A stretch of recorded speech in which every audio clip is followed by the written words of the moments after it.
नमस्कार। ज्योतिष शास्त्र में श्रद्धा और विश्वास रखने वाले सभी जातकों का पारलौकिक जगत चैनल में बहुत बहुत स्वागत है। आज के इस वीडियो में हम बात करेंगे मीन राशि के जातकों के लिए जुलाई 2022 का महीना किन किन खुशियों की सौगात लेकर के आ रहा है, क्या रहेगी ग्रहों की स्थिति, जीवन के किस क्षेत्र में क्या क्या उतार चढ़ाव आएंगे। साथ ही साथ ये भी बात करेंगे कि हम ग्रहों को अनुकूल करने के लिए क्या उपाय कर सकते हैं। आर्थिक दृष्टि से ये माह कैसा रहेगा, शिक्षा और संतान की दृष्टि से कैसा रहेगा, छात्रों के लिए कैसा रहेगा। साथ ही साथ आपके दाम्पत्य सुखों, विवाह, धर्म, अध्यात्म और स्पिरिचुअलिटी पर भी बात करेंगे। जॉब, करियर, लव रिलेशंस के लिए कैसा रहेगा, क्या रहेगी लाभ की स्थिति, और साथ ही आपके स्वास्थ्य, विदेश और प्रॉपर्टी की दृष्टि से ये माह कैसा रहेगा। इन सभी बिंदुओं पर विचार करेंगे। ख़ास बात यह है कि आपके लग्न के स्वामी, राशि के स्वामी देवगुरु बृहस्पति हंस राजयोग का निर्माण कर रहे हैं और देवगुरु के परम मित्र बुध भद्र महापुरुष राजयोग का निर्माण कर रहे हैं, और साथ ही साथ सूर्य और बुध बुधादित्य राजयोग का भी निर्माण कर रहे हैं। तो तीन राजयोगों का निर्माण हो रहा है आपकी कुंडली पर। तो आइए बात करते हैं इसका क्या प्रभाव पड़ेगा और आप कैसे इसका पूरा लाभ ले सकते हैं, इस पर भी चर्चा करेंगे। तो ये है मीन राशि के जातकों की कुंडली। देखिए, ये आपकी गोचर कुंडली है। एक होती है आपकी जन्म कुंडली और दूसरी गोचर कुंडली। जन्म कुंडली में आपका प्रारब्ध लिखा होता है, आपके जीवन में कौन कौन सी घटनाएं कब कब घटित होंगी इसका विचार किया जाता है। साथ ही ग्रहों का बलाबल कितना है इसकी जानकारी मिलती है जन्म कुंडली से, जबकि गोचर कुंडली में वर्तमान में ग्रहों की स्थिति का क्या प्रभाव पड़ेगा। अब अगर आपके जीवन में जिस भी ग्रह की महादशा या अंतर्दशा चल रही है, या फिर आपकी लग्न कुंडली में जो ग्रह बलवान स्थिति में है, अगर वही ग्रह गोचर कुंडली में भी बलवान हुआ, राजयोग बना रहा है, तो उस समय उस ग्रह का पूरा लाभ आपको प्राप्त होगा। अब यहाँ पर आपके लग्न के स्वामी देवगुरु बृहस्पति हैं, जो कि हंस राजयोग बना रहे हैं। अब अगर देवगुरु आपकी जन्म कुंडली में मजबूत स्थिति में हुए, या आपके जीवन में देवगुरु की महादशा या अंतर्दशा चल रही है, तो आप देखिए कि लग्न भाव में गोचर कर रहे हैं, राजयोग बना रहे हैं, पंचम भाव पर दृष्टि डालेंगे, सप्तम भाव पर दृष्टि डालेंगे, नवम भाव पर दृष्टि डालेंगे, और दशम भाव के स्वामी हैं। तो अकेले देवगुरु ही आपके कुंडली के 1, 2, 3, 4, 5 भावों पर नियंत्रण रखेंगे। इसके अलावा देवगुरु के मित्र हैं मंगल, जो कि धन भाव में गोचर कर रहे हैं, पूरे महीने गोचर करेंगे। देवगुरु के मित्र हैं सूर्य और बुध, जो कि चतुर्थ भाव में गोचर कर रहे हैं। यहाँ पर बुधादित्य राजयोग बना रहे हैं, 16 जुलाई को पंचम भाव में गोचर कर जाएंगे और यहाँ भी बुधादित्य राजयोग बनाएंगे। शनि के साथ देवगुरु का सममैत्री संबंध है और शनि लाभ के भाव में गोचर कर रहे हैं। 12 जुलाई तक 12वें भाव में है, फिर लाभ के भाव में आ जाएंगे और 17 जनवरी 2023 तक लाभ के भाव में ही रहेंगे। वक्री अवस्था में है और अच्छा शुभ फल देंगे।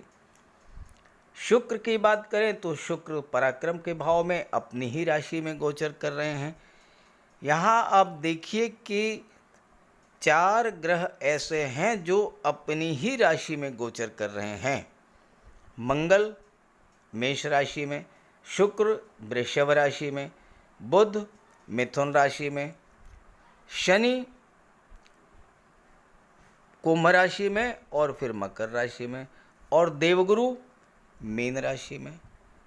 तो सूर्य, राहु और केतु को छोड़ करके बाकी सभी ग्रह अपनी ही राशि में गोचर कर रहे हैं, और जब कोई भी ग्रह अपनी राशि में गोचर करता है तो बहुत अच्छा रिजल्ट देता है, अपना पूर्ण प्रभाव प्रदर्शित करता है। अब आपके जीवन में अपनी जन्म कुंडली को देखिए और उसमें ये देखिए कि किस ग्रह की महादशा या अंतर्दशा चल रही है, क्योंकि सभी 5 ग्रह अपनी ही राशि में गोचर कर रहे हैं। इनमें किसी की भी महादशा या अंतर्दशा चल रही हो, या इनमें कोई भी ग्रह आपकी कुंडली में बलवान हो, वो ग्रह आपको पूरा फल देगा। और अगर कोई ग्रह कमज़ोर हैं तो उसका उपाय कर लीजिएगा। उपाय करेंगे, ग्रहों को बल मिलेगा, आपको लाभ मिलेगा। उपायों पर आगे चर्चा की गई है। फिलहाल बात करते हैं बिंदुवार, एक एक बिंदु पर चर्चा करें विस्तार से।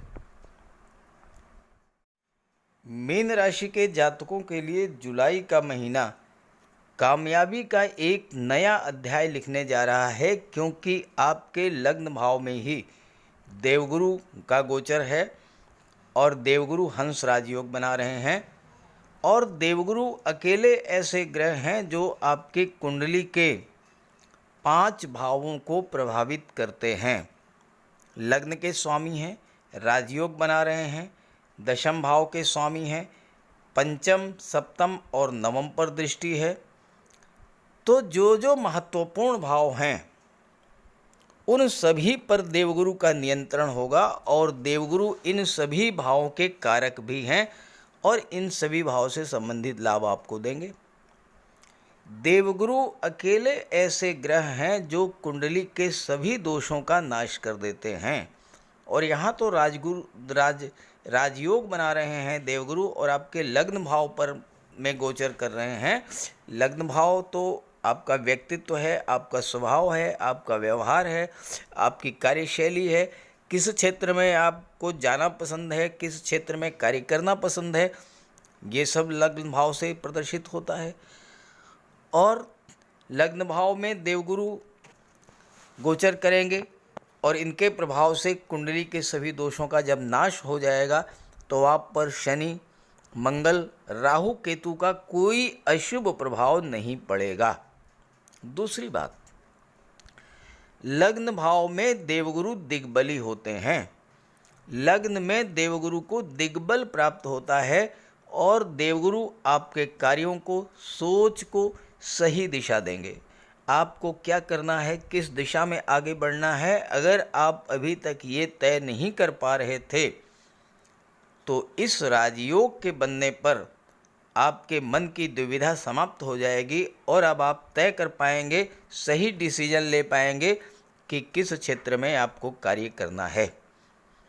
हंस राजयोग मुख्यतः ज्ञान का राजयोग होता है, बुद्धि और विवेक का राजयोग होता है, और आपके ज्ञान, बुद्धि, विवेक में इतनी वृद्धि होगी कि जीवन में किसी भी क्षेत्र में, चाहे वो कार्यस्थल हो, चाहे वो पारिवारिक जीवन हो, सोशल लाइफ हो, फैमिली लाइफ हो, कोई भी समस्या अगर आती है तो देवगुरु उसका समाधान निकाल देंगे। साथ ही आपको दैवी सपोर्ट दिलाएंगे, ईश्वर की कृपा बरसेगी आप पर, खासकर उन जातकों पर जिनकी महादशा या अंतर्दशा चल रही है। देवगुरु की दृष्टि सप्तम भाव पर पड़ेगी। सप्तम भाव से शादी ब्याह का विचार किया जाता है, दाम्पत्य सुखों का विचार किया जाता है और पार्टनरशिप का विचार किया जाता है। और यहाँ पर देवगुरु अपना आशीर्वाद आपको प्रदान करेंगे, आपका विवाह करा देंगे, आपको संतान की प्राप्ति करा देंगे। और व्यापार के लिए 16 जुलाई और उसके बाद का समय बहुत ही अच्छा है, क्योंकि एक तो देवगुरु की दृष्टि सप्तम भाव पर पड़ रही है और सप्तम भाव व्यापार का भी होता है। दूसरी बात यह है कि बुध 16 जुलाई तक केंद्र के भाव में गोचर करेंगे और बुध सप्तम भाव के स्वामी हैं और बाद में त्रिकोण में गोचर करेंगे। अब एक केंद्र के भाव का स्वामी अगर त्रिकोण के भाव में गोचर करता है तो वो बहुत अच्छा रिजल्ट देता है। तो व्यापार के क्षेत्र में आपके कार्य क्षेत्र का दायरा बढ़ेगा, नए नए बिजनेस पार्टनर मिलेंगे, नए नए क्लाइंट्स मिलेंगे और वो भी विदेशी क्लाइंट्स भी हो सकते हैं चूँकि शनि का गोचर विदेश भाव में है। और देवगुरु और बुध, इनकी वजह से व्यापारियों के लिए ये समय बहुत ही अच्छा रहेगा। हालांकि सूर्य के आने से जब सूर्य पंचम भाव में आ जाएंगे तो लव रिलेशंस में थोड़ी दिक्कत आएगी, लेकिन देवगुरु की भी दृष्टि पड़ रही है तो कोई बहुत बड़ी घटना नहीं घटित होगी। थोड़ा बहुत तो मनमुटाव, वाद विवाद ये तो चलता रहता है। पंचम भाव पर देवगुरु की दृष्टि छात्रों के लिए बहुत ही अच्छी है और बाद में सूर्य और बुध का गोचर 16 जुलाई के बाद हो जाएगा और यहाँ पर बुधादित्य राजयोग बनेगा। बुधादित्य राजयोग एक ऐसा राजयोग है जो किसी भी जातक की कुंडली में अगर बनता है, चाहे जन्म कुंडली में बने या गोचर में, जन्म कुंडली में बने तब तो उसके 100% चांसेज होते हैं कि उसे गवर्नमेंट जॉब ही मिलेगी। गोचर कुंडली में जब बनता है बुधादित्य योग तो शॉर्ट टर्म्स के लिए बनता है, थोड़े समय के लिए, लेकिन उस समय में आपको सफलता के प्रबल योग बनते हैं। संतान की दृष्टि से बहुत अच्छा रहेगा। आपके संतान का विवाह हो सकता है, आपके संतान को जॉब मिल सकती है, आपके संतान को कोई नौकरी मिल सकती है या फिर वो व्यापार व्यवसाय में आपका सहयोगी बन सकते हैं। लव रिलेशंस के लिए बहुत ही अच्छा है चूँकि पंचम भाव के स्वामी चंद्रमा है और चंद्रमा क्या है, आपका मन है और आपके मन पर जब एक दिव्य ग्रह की दृष्टि पड़ेगी तो आपके मन में एक बहुत बड़ा सकारात्मक परिवर्तन होगा, सोच में एक बहुत बड़ा परिवर्तन होगा और वो ये होगा कि आप अगर अभी तक सिर्फ अपनी कहते थे, दूसरों की नहीं सुनते थे, तो ये परिवर्तन बहुत बड़ा परिवर्तन होगा कि आप दूसरों की बात को भी सुनना पसंद करेंगे। और जब दूसरों की बात आप सुनेंगे, अपनी बात कहेंगे, दूसरों की सुनेंगे, बैठ करके बातचीत करेंगे, तो बड़ी से बड़ी समस्या हो, चाहे वो लव रिलेशंस में हो, दाम्पत्य जीवन में हो या फिर पार्टनरशिप के व्यापार व्यवसाय में हो, कार्य क्षेत्र में हो, नौकरी में हो, कहीं भी कोई समस्या ऐसी नहीं है जो कि ना सुलझ सके। पंचम भाव क्रिएटिविटी का होता है। बुध यहाँ पर गोचर करेंगे और देवगुरु की दृष्टि पड़ेगी, सूर्य भी यहाँ गोचर करेंगे। सूर्य और बुध दोनों पर देवगुरु की दृष्टि पड़ती है और जब दोनों ही ग्रह, सूर्य राजा हैं, देवगुरु महामंत्री हैं, बुध युवराज हैं, तीनों ही ग्रह जब आपके पंचम भाव को प्रभावित करेंगे, शेयर मार्केट में आप बहुत बड़ा कमाल कर सकते हैं। बुध शेयर मार्केट के कारक हैं और सूर्य और बुध की दृष्टि पड़ेगी एकादश भाव पर जो कि लाभ का भाव है। सूर्य के प्रभाव से, बुध के प्रभाव से जॉब तो मिलेगी ही मिलेगी, साथ ही साथ अगर आप education sector, finance sector, banking sector से जुड़े हुए हैं या आप काउंसलर हैं, वकालत के क्षेत्र से जुड़े हुए हैं या आप इंश्योरेंस और मार्केटिंग के क्षेत्र से जुड़े हैं या शेयर मार्केट में आप निवेश करते हैं या फिर आप ज्योतिष, धर्म, अध्यात्म इनसे जुड़े हुए हैं, धार्मिक कर्मकांड कराते हैं, पुरोहित हैं, धर्म उपदेशक हैं, धर्म गुरु हैं, ऐसे सभी जातकों के लिए गुरु का ये गोचर, सूर्य और बुध का पंचम में गोचर और लाभ के भाव पर दृष्टि का पड़ना धन की दृष्टि से बहुत अच्छा रहेगा, सफलता की दृष्टि से बहुत अच्छा रहेगा। अगर इन ग्रहों का बलाबल आपकी कुंडली में अच्छा है, अगर ये ग्रह आपकी कुंडली में मजबूत हुए तो ये समय बहुत अच्छा है और आपको बुलंदियों पर पहुंचा देंगे, आपकी हर इच्छा को पूरा कर देंगे। जहाँ तक भाग्य भाव पर देवगुरु की दृष्टि पड़ेगी तो भाग्य का सपोर्ट मिलेगा। नवम भाव यात्रा देशाटन देव दर्शन का होता है, तो आप धार्मिक यात्राओं पर जा सकते हैं। और नवम भाव पिता का भी होता है, तो पिता का सहयोग आपको मिलेगा। हो सकता है कि पिता ही आपके लिए कोई व्यापार व्यवसाय शुरू करें या फिर गवर्नमेंट जॉब की तलाश में आपकी हेल्प करें। अब आइए दूसरा महत्वपूर्ण गोचर है शनिदेव का, इस पर बात कर लेते हैं। शनिदेव का गोचर 12 जुलाई तक 12वें भाव में रहेगा। 12 जुलाई तक आपको थोड़ा सावधान रहना होगा, क्योंकि शनि का गोचर 12वें भाव में बहुत अच्छा नहीं माना जाता है। हालांकि अपनी मूल त्रिकोण राशि में कुंभ राशि में गोचर कर रहे हैं तो आपका कोई नुकसान नहीं करेंगे। खर्च बढ़ेगा थोड़ा और आपको परिश्रम ज़्यादा करना पड़ेगा, और विदेश से आपको बहुत अच्छा लाभ भी दिला देंगे शनिदेव।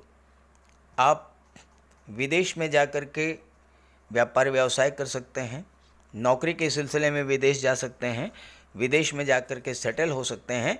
यहाँ विदेश का मतलब अपने ही देश में, अपनी मातृभूमि से दूर किसी दूसरे शहर या किसी दूसरे प्रांत में जाकर के बसना, ये विदेश होता है। अमेरिका, ब्रिटेन, कनाडा नहीं होता। अब शनिदेव 12 जुलाई तक तो 12वें भाव में रहेंगे। इसके बाद 12 जुलाई को एकादश भाव में आ जाएंगे, मकर राशि में, और फिर 17 जनवरी 2023 तक लाभ के भाव में ही गोचर करेंगे। शनिदेव कुंडली के तीसरे भाव, छठे भाव, 10वें भाव और 11वें भाव में बहुत अच्छा रिजल्ट देते हैं। चूँकि शनिदेव दशम के और एकादश के दोनों के कारक होते हैं, कर्म कराते हैं फिर लाभ देते हैं, और लाभ वो भी छप्पर फाड़ करके। 11वां भाव आपकी इच्छाओं का होता है, सोशल नेटवर्क का होता है, मित्रों का होता है, लाभ का होता है, और 11वां भाव हर तरह से शुभ भाव होता है। और यहाँ पर शनिदेव का गोचर है तो आपको हर तरह से धन का लाभ कराएंगे। चूँकि राशि परिवर्तन भले ही कर लेंगे, लेकिन 12वें भाव के स्वामी तो अब भी हैं, तो धन लाभ तो कराएंगे, और वो भी विदेश के। विदेश भाव के स्वामी लाभ के भाव में गोचर कर रहे हैं, तो सीधी सी बात है कि विदेशी धन आपको प्राप्त होगा।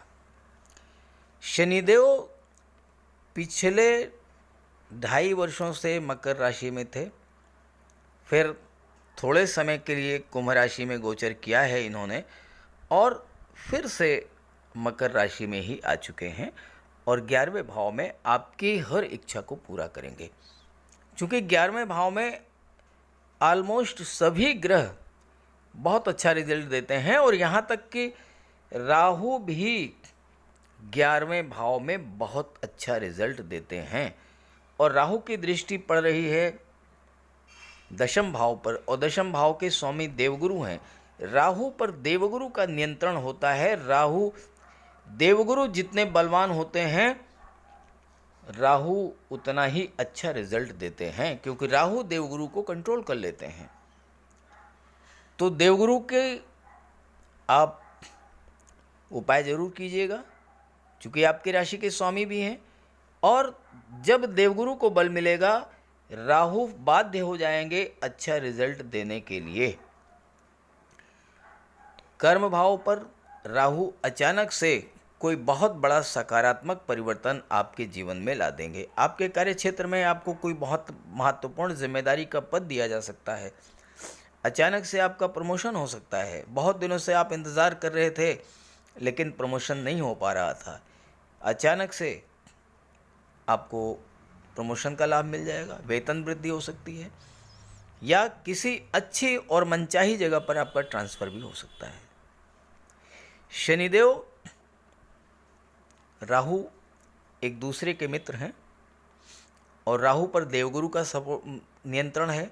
शनिदेव से देवगुरु का सममैत्री संबंध है, तो एकादश भाव के सभी लाभ आपको प्राप्त होंगे। विशेष करके शनि चूंकि वाहन के कारक हैं, भूमि के कारक हैं, तो वाहन और भवन की इच्छा आपकी पूरी होगी। और शनि की दृष्टि आपके लग्न पर पड़ेगी तो आपके अंदर परिश्रम करने की क्षमता को बढ़ा देंगे।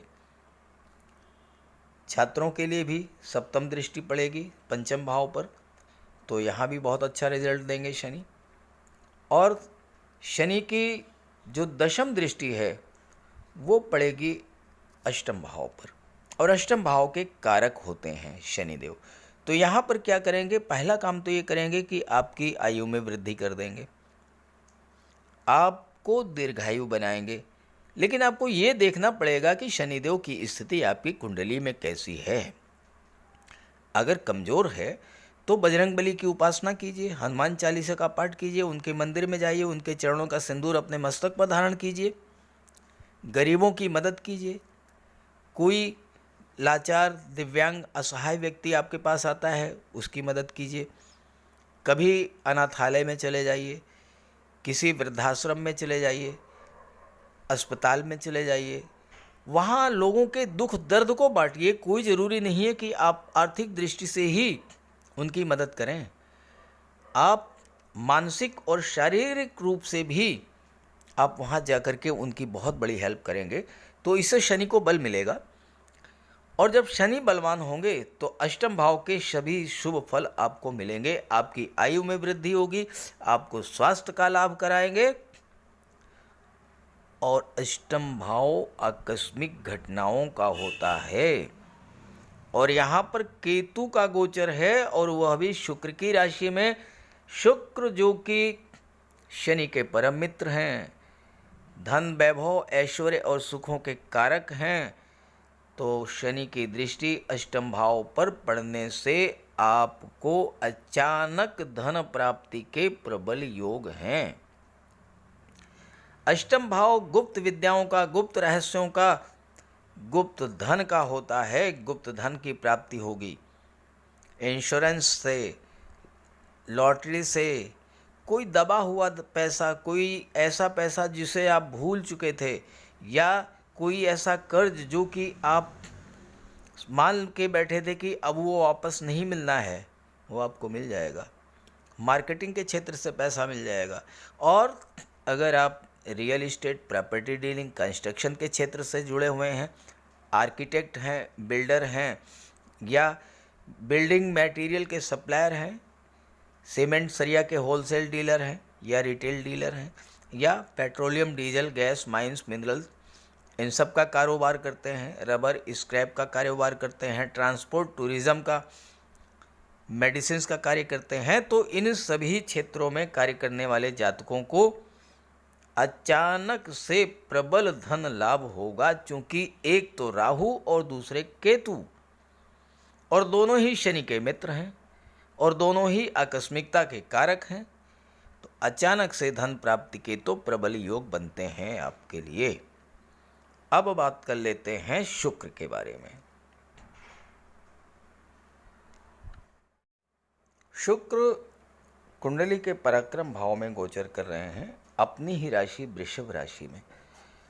और शुक्र पराक्रम भाव में, हालांकि ये मंगल का भाव है, ये शनि का भाव है, लेकिन शुक्र यहाँ पर बहुत अच्छा रिजल्ट देते हैं। लेकिन इसको समझने के लिए बहुत गंभीरता से समझना होगा। शुक्र तीसरे भाव में आपकी कला में परफेक्शन लाने की प्रवृत्ति को बढ़ाएंगे। क्योंकि शुक्र कला के कारक होते हैं, सौंदर्य के कारक होते हैं, धन, वैभव के कारक होते हैं।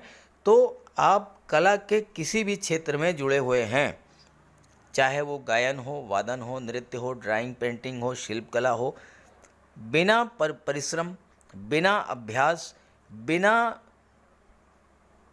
रियाज, कोई भी व्यक्ति, कोई भी कलाकार परफेक्शन को, पूर्णता को प्राप्त नहीं कर पाता है। कोई भी गायक या वादक, नर्तक या शिल्पकार बिना लगातार रियाज के अपनी कला में वो खूबसूरती नहीं ला सकता जिससे कि वो दूसरों के आकर्षण का केंद्र बने।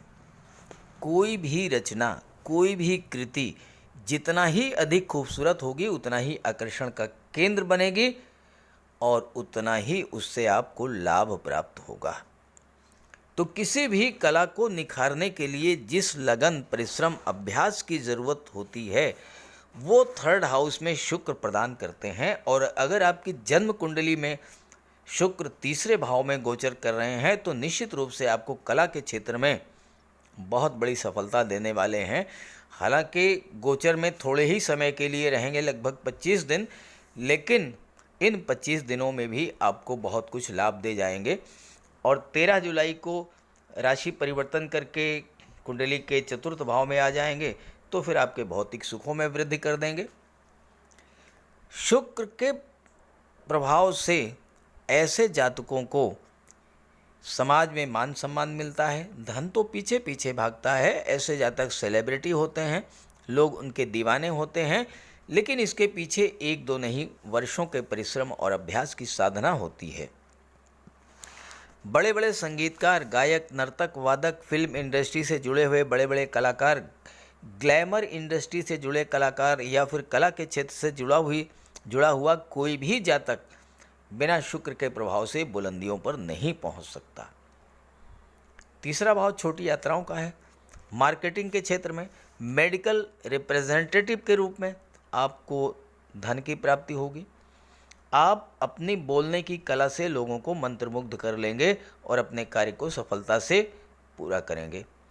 भाई बहनों, पड़ोसियों और मित्रों से रिलेशंस डेवलप करने में भी शुक्र का बहुत बड़ा योगदान होता है।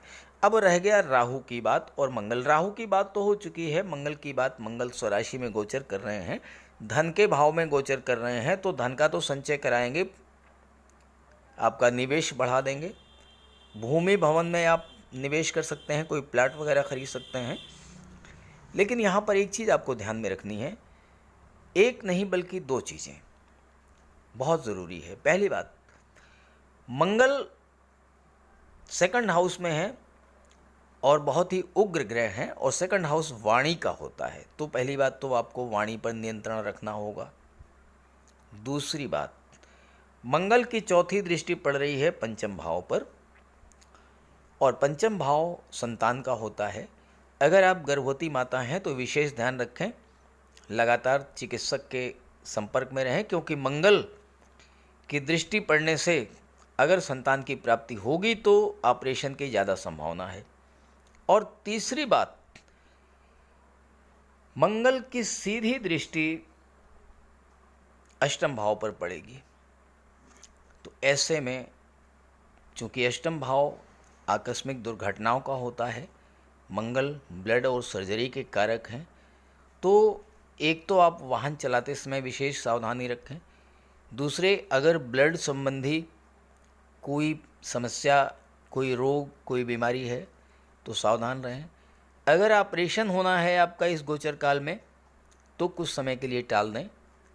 10 अगस्त तक मंगल का गोचर सेकंड हाउस में है, 10 अगस्त के बाद ऑपरेशन की डेट ले लें। ये सब सावधानियां अगर आप रखेंगे तो राहु और मंगल फिर तो आपको धन के मामले में, संपत्ति के मामले में इनका कोई जवाब नहीं है, बहुत कुछ आपको प्रदान करेंगे। सूर्य के बारे में बात हो गई, बुध के बारे में, शनि के बारे में बात हो गई, राहु केतु के बारे में बात हो गई, शुक्र के बारे में बात हो गई। अब जो सबसे महत्वपूर्ण बात वो करने जा रहा हूँ वो ये है कि आप ग्रहों का उपाय जरूर कीजिए ताकि आपको पूरा लाभ मिल सके। तो बात करते हैं ग्रहों के उपाय पर। अगर आपके जन्म कुंडली में कोई भी ग्रह कमजोर स्थिति में है या अशुभ प्रभाव में है तो आप उसका उपाय कर लें। सूर्यदेव का उपाय करने के लिए आप सूर्यदेव की आराधना करें, भगवान भुवन भास्कर को अर्घ्य दें। रविवार के दिन तांबे के लोटे में जल, अक्षत, लाल पुष्प, रोली, चंदन ये डाल करके सूर्यदेव को अर्घ्य दें। गायत्री मंत्र का पाठ करें, आदित्य हृदय स्तोत्र का पाठ करें और अपने पिता की सेवा करें, उनका आशीर्वाद प्राप्त करें। रविवार के दिन एक तांबे का छल्ला या तांबे की अंगूठी ये धारण करें। शनि, राहु और मंगल, इनका सबसे बढ़िया उपाय है, सर्वश्रेष्ठ उपाय है, बजरंग बली की उपासना करें, हनुमान चालीसा का पाठ करें, बजरंग बाण का पाठ करें। मंगलवार के दिन बजरंग बली के चरणों में बैठें, अपनी समस्या उनसे कहें। ध्यान रखें कि जो भी उपाय करें, जब भी आप उपाय करें तो उस समय आपके मन से सांसारिकता, भौतिकता ये सब बिल्कुल दूर होनी चाहिए। केवल आप हों और आपके आराध्य देव हों। मन से आपको उपासना करनी है। शनिदेव के लिए शनिवार के दिन पीपल के वृक्ष के नीचे सरसों के तेल का एक दीपक जला दें। शनिवार के दिन सरसों के तेल का दान करें और दीन, दुखी, लाचार, असहाय, दिव्यांग व्यक्तियों की आप जितनी मदद कर सकते हों उतनी मदद करें। साथ ही साथ छल, कपट, लालच, बेईमानी, झूठ, अहंकार, इन सब से दूर रहें। मंगल के लिए और शुक्र के लिए एक चांदी का छल्ला और एक चांदी की चेन धारण करें। शुक्र के लिए माता लक्ष्मी की आराधना करें और शुक्रवार के दिन श्वेत रंग के वस्त्र धारण करें। कन्याओं को भोजन कराएं, खीर, मिष्ठान का, और स्वयं भी श्वेत रंग के पदार्थों का ही भोजन करें। साथ ही साथ शुक्रवार के दिन श्वेत रंग के पदार्थों का दान भी करें। श्वेत वस्त्र, चावल, चीनी, इन चीज़ों का दान करने से माता लक्ष्मी प्रसन्न होती हैं। और घर को साफ सुथरा रखें, घर से कबाड़ को बिल्कुल हटा दें। बुध के लिए भगवान श्री गणेश की उपासना करें, गाय की सेवा करें और किन्नर को दान दें। किसी शुभ कार्य के लिए अगर आप बाहर जा रहे हैं तो आप अपने घर में कोई कन्या होगी, बेटी, बहन, भतीजी, कुछ उपहार, कुछ पैसे, मिठाई, खिलौने, कुछ भी दे कर के जाएं। रास्ते में गाय मिले तो उसे गुड़ खिला दें, किन्नर मिले तो उसे 10-20 रुपए दे दें, आपका कार्य सिद्ध होगा। और इसके अलावा राहु और केतु, राहु के लिए मोर पंख का प्रयोग करें। घर के main door, bedroom, drawing room, इन सब जगह पर मोर पंख लगा दें। तकिए के नीचे एक मोर पंख रखें। एक सुरमे की डिबिया और एक चांदी की छोटी सी गोली हमेशा अपने पर्स में या अपनी जेब में रखें। केतु के लिए कौवे, काले कुत्ते, काली गाय, इनकी सेवा करें, इनको भोजन दें। देवगुरु बृहस्पति के लिए माता पिता, गुरु और वृद्ध जनों का सम्मान करें। घर में केले का एक वृक्ष लगा लें, उसकी सेवा करें, भले ही गमले में लगा लें। हो सके तो गुरुवार का व्रत रखें। चंद्रमा के लिए भगवान भोले शंकर की उपासना करें। तो अगर आप ये सब उपाय करेंगे तो आपको निश्चित रूप से बहुत बड़ा लाभ होगा। और एक बात और आप समझ लें कि गर्मी का मौसम आ रहा है, आप पशु पक्षी इनके लिए जल की व्यवस्था करें, भोजन की व्यवस्था करें। एक छत पर आप छोटी सी प्याली में जल रख दें, एक दूसरी प्याली में कुछ अनाज रख दें। पशु पक्षी जो हैं आएंगे आपकी छत पर, भोजन ग्रहण करेंगे, जल ग्रहण करेंगे, आपको आशीर्वाद देंगे और ये चीज़ें आपके जीवन में बहुत बड़ा सकारात्मक उपाय लाएंगे। तो उपाय तो ज़रूर कीजिएगा, उपाय आप करेंगे तो आपको पूरा लाभ होगा। नमस्कार।